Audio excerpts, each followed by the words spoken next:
I don't remember where I was last at whatsoever, but I'm just gonna pick up where I think I may have been last at. I know I had added some stuff a long time ago, but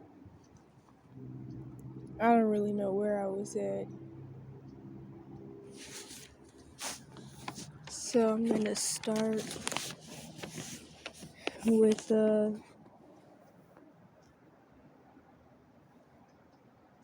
okay, wait a minute. Well, I know I talked about how no one talks about what diabetes or digestive issues actually are. So I know I said that no one says how. Okay, I said that I think maybe I was here, which I wrote this 12425. You want to have self-control against all odds, eat at the same time every day, and rarely fight bread or dairy or grain addictions or even meat or greasy food addictions. Because when you have these types of issues, like pancreas issues, insulin resistance, low HCl, metabolic issues, you really can't digest food anyway. So you want to be eating food that is easy to digest but also isn't like high in carbs. I might have already read that though, but I don't even really remember. And another thing that I may have not said, because I know I added some stuff somewhere. Confusion and brain fog can be caused by diabetes and mold, or pancreas issues and mold, because when you have metabolic issues, you're not able to really break down your food and get it to where it needs to go on like a cellular level. And you also may not be able to digest food anyway. So that's two issues. Two separate not good issues that don't go good together. So you're not going to really be able to think. And that's something that I noticed a lot throughout the years, and even like barely being able to talk. It's not as bad as it used to be. It was definitely worse when I was living in mold and in constant chaos. But I've noticed that like the leftover issues when it comes to like cognitive ability and thinking is definitely due to metabolic issues and not being able to really use the food that I eat. And then I wrote, I didn't really know what this is supposed to say, but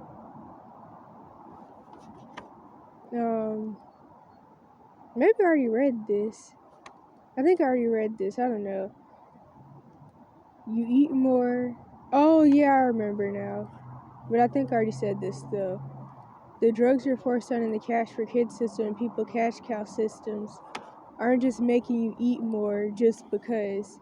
You're eating more, not just because of like how the brain damage affects your hunger, but because of insulin resistance. And they just tell you that the drugs just make you eat more and they make you hungrier, just like how they just tell you you're just constipated, but really the neurotransmitters that make your bowels work are turned off. Or they tell you you're just gaining weight, but really you have metabolic syndrome / type 2 diabetes. You're eating more because you're becoming insulin resistant. Well, not becoming, you are. Uncontrolled blood sugar actually damages the vagus nerve, which can cause gastroparesis, low stomach acid, just makes digestion harder in general. And that's something to keep in mind. I also believe that the drugs themselves can damage the vagus nerve. Just like how they obviously have to damage the digestive system and the intestines by turning off the neurotransmitters that make your body work. Will make your bowels work. But they do that too because they can cause a lot of things to stop working. The drugs can even make you not be able to urinate, which is a part of the anticholinergics. or anticholinergics, whichever way it's pronounced.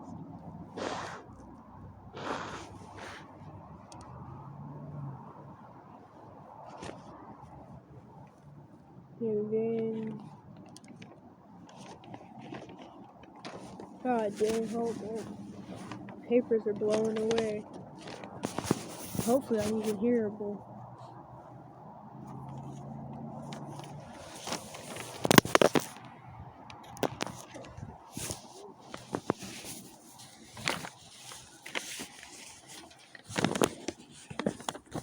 Oh dang, hold on, this is the wrong paper. Wait a minute. That's the one that just blew away.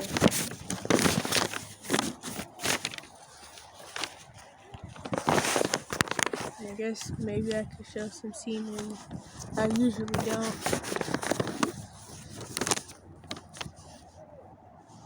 Okay, like I've said, wait a minute.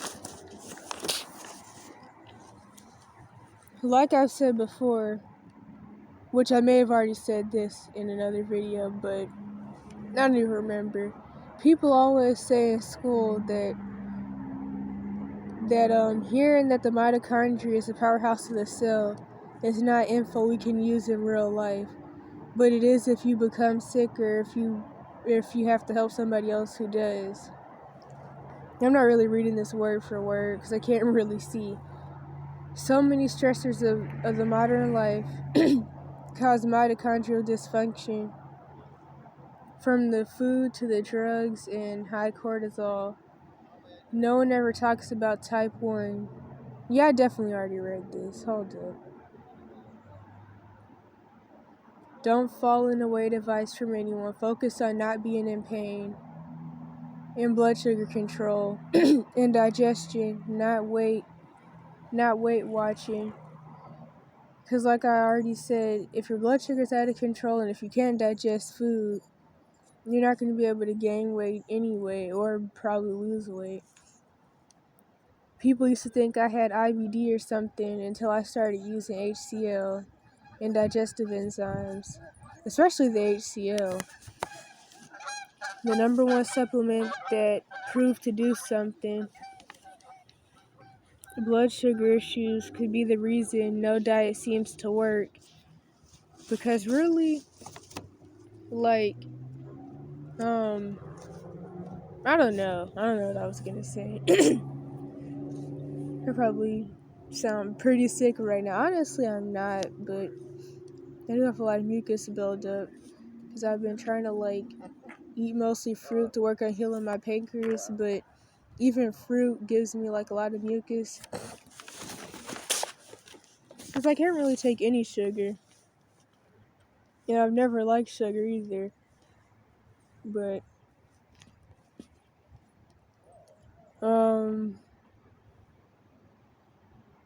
one telltale sign, which I mentioned before, although in the unlisted video in the, what is it called?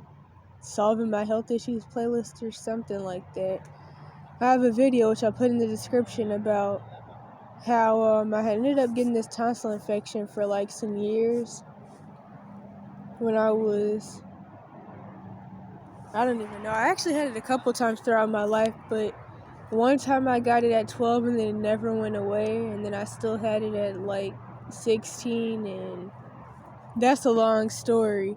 But there was that, and me going to the dentist one time after moving with my mom again, and then finding out that I pretty much almost lost all my teeth. And wait a minute, hold up. So, one of the telltale signs that your health is going downhill, or will go downhill, is like oral issues. So like tonsil infections, or just your teeth are messed up, or you've never had cavities before, but then you go to the dentist one day and find out that pretty much you were on the verge of losing like all your teeth, which is what happened to me at one point. And my mom was pretty surprised because, like, people always say, because they think that it's really about eating candy or something like that, but she was like, I don't even like junk food or eat candy. But yeah, so there was that. And there was also this situation when I was 15, 16, where I was trying to sneak into Planet Fitness to use the shower back when I was on the East Coast, and they had some free, it was some type of candy, like the chewy ones. And I don't like candy, and I never have, but that's what they had, and it was for free, somewhat. So that's what I ate because that's what was there. And I bit into that, and then a piece of my tooth had broke off. And I was like, well, that's interesting. And then luckily, maybe like a year or so later, I came to the West Coast, was able to find a homeless doctor and lie about my age and all that to get some x-rays done and to get my tooth, like, what do I call it? I was able to get another filling because apparently I had a cavity in that tooth.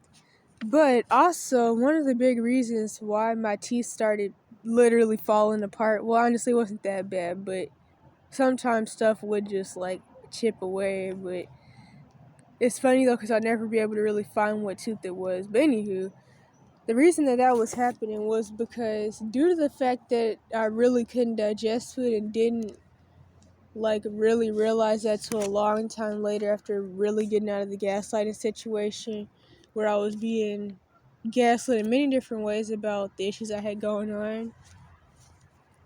I couldn't digest food, so not only was it like making my bones and even muscle and fat just like wear and tear away, but also when your body isn't able to get the nutrients it needs, it starts pulling calcium and minerals from the bones and the teeth and pulling away fat, and you go into ketosis, if I'm explaining this right. So yeah, if your teeth were fine before and all of a sudden you're about to lose all your teeth, that's a sign that you probably have digestive issues and other stuff going on, or losing hair, or if you have messed up oral health, that's a sign that you're going to have some issues later on down the line, which I actually recently found a video that's pretty new, recently uploaded, that talks about oral health and how that can cause like a lot of issues. So if I remember, I could put that in the description. And what was the other thing?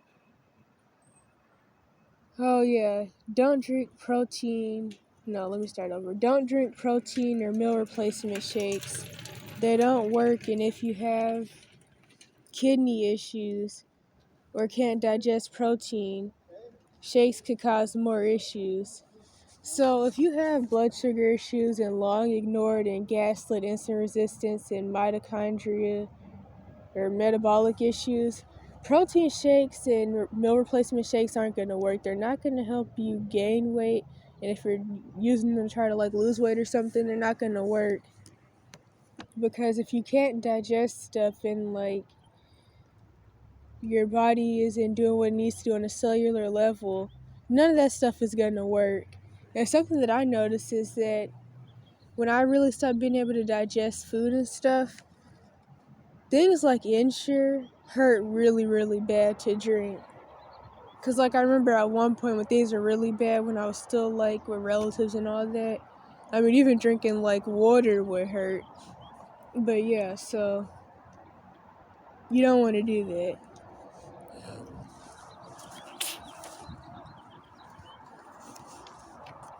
And it was something else. Oh, yeah. And then if your kidneys are messed up, that could cause more damage, too. And another thing is that the vitamins and minerals in these protein shakes and stuff is all really synthetic. Just like the over-the-counter vitamins, which is why they cause so many issues and they usually don't work. Like iron replacement supplements aren't going to work because it's not the type of iron that your body actually needs. And was another type. Honestly, a lot of them don't work.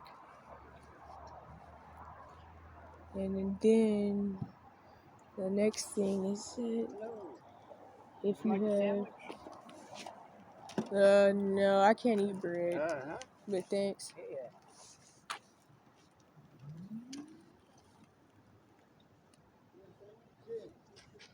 Okay, wait a minute. This can cause... Dang, where am I? I get sidetracked so easily. Okay, if you're in what I call type 1 category, I wouldn't advise no carb. So the reason for this is that if you're in like... Okay, wait a minute. If you get hypoglycemic really easily, I wouldn't necessarily advise no carb. I wouldn't advise no fruit. Well, honestly, maybe like a lot of things actually have carbs, but anyway, I wouldn't advise eating no fruit or no nothing with carbs in it, because you're going to become hypoglycemic, and you may even end up having what I had when I riskily tried carnivore for the second time. The first time I tried for 3 days, but it was kind of hard because I didn't really have a place to sneak and cook the meat, and I didn't have anywhere to like refrigerate it, so it wasn't really working out. But also I got just like not even 3 days in really, and my blood sugar got way too low, and then it caused my spine issues to hurt more. And there's some other stuff happened that I can't really remember. And to make a long story short, I was trying to like eat cookies and stuff for a week plus just to try to get my body back together. And that was before I'd even really realized that I actually did still have insulin resistance the whole time, and that I did still have blood sugar issues. So that was way before I even started using the glucose monitor to actually check my blood sugar. But I definitely know now that that's what that was. Then the second time, I was barely 8 days in, and I lasted longer because I was eating the meat with honey, but that still didn't even cut it, and it went really, really left. And I also think it went really, really left because I still really couldn't digest fat or protein, and also my